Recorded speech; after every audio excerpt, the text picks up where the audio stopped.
The education industry, like most market economies, is subject to emerging and growing trends. In fact, education is basically designed to respond to the continuously changing needs of a developing society. As society changes, so does education. MOOCs, massive open online courses, are the latest trend in the education industry. My name is Nathan Pugliese, and this presentation will address the Australian supply and demand forecasts for MOOCs over the next 10 years. MOOCs are part of the educational marketplace.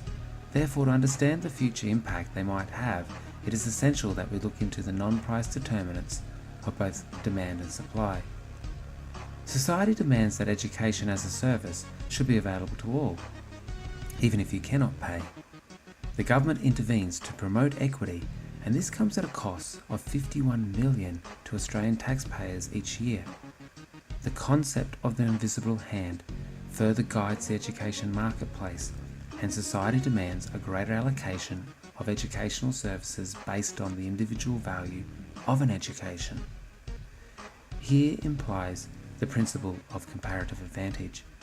As a service, education to the government is costly, but it has the absolute advantage of being an export. Education is Australia's fourth biggest export market and our largest service-based industry. MOOCs have been labelled as a disruptor, and many are concerned that their ability to profit from education is at risk. MOOCs are largely free, therefore produce both low buy-in and low exit cost. As an excludable and rival good, MOOCs are not attractable for fee-paying universities, therefore supply remains low. A free product complicates the laws of demand and supply, as the only price change can be a price. The following demand and supply diagram illustrates that the current equilibrium price for a MOOC course is zero. The forecast for the future is that a free product and service will inevitably increase in price. How? Non-price determinants are our best indication of what will happen in the next 10 years. As a likely non-price determinant, society is fully aware that MOOCs are in some circumstance a substitute service. In a HSBC report on the rising costs of higher education in 13 countries around the world, Australia was ranked as most expensive. The demand for MOOCs will increase where users can substitute accredited knowledge for just knowledge. Another likely non-price determinant of demand for MOOCs are the changes in consumers' tastes and preferences. The demand for online services, such as online learning environments, allows more people to access education, as well as granting flexibility that traditional educational institutions may not. According to Open Universities Australia, enrolments in 2009 were 32% greater than 2008. With this considered, the demand for MOOCs will also grow as consumers' preferences levitate towards flexible online learning. The MOOC market is clearly driven by demand of key players such as employers, retirees, and lifelong learners. The change in consumer preferences has seen a massive increase in the adoption of MOOCs internationally.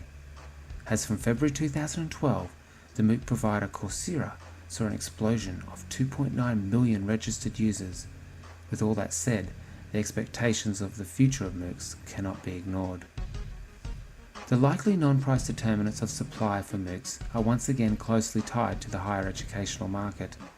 The setup prices for a MOOC institution are remarkably high, but when this cost is distributed over thousands of users, the average total cost is mere dollars per student. This, in contrast to traditional universities, is vastly different. MOOCs have low marginal costs and as a result low outputs. For example, Coursera operates at comparative low cost, but for now it also gives away its product for free, leaving it with a negative producer surplus. The supply non-price determinant of technology is important to MOOC suppliers. The success of the MOOC relies on a system of bandwidth, video streaming, and improvements to learning technologies. As these supply variables improve, so does the ability to supply more engaging MOOCs to the market. This explains the future shift in supply. This, coupled with the benefits including market exposure, advertising, reduced costs, and lecture credibility, will help bring in more suppliers to the market. However, As the supply shift occurs, so will the willingness to pay and the demand shift. As a result of both shifts, Q1 will move to Q2 and P1 will reflect P2. Some academics have predicted that as Australia approaches 2020, our market share of the higher education industry can grow by 30%. In a competitive market, educational institutions and the government will be watching this space carefully. Many universities and educational institutions might be willing to incorporate MOOCs as a value-added benefit, but not as a substitute or at a cost of valuable exports. After careful consideration of the non-price determinants of both supply and demand, it is predicted that towards the later 10-year period, the government will be forced to impose a tax to supplement the loss of education exports to protect Australia's cash cow industry. As a result, Q2, without tax, will move to Q3 with tax, and P2 will move to P3. The yellow area indicates the tax revenue, and the red area shows the deadweight loss to society. While the product of MOOCs remains fresh, the price will remain free.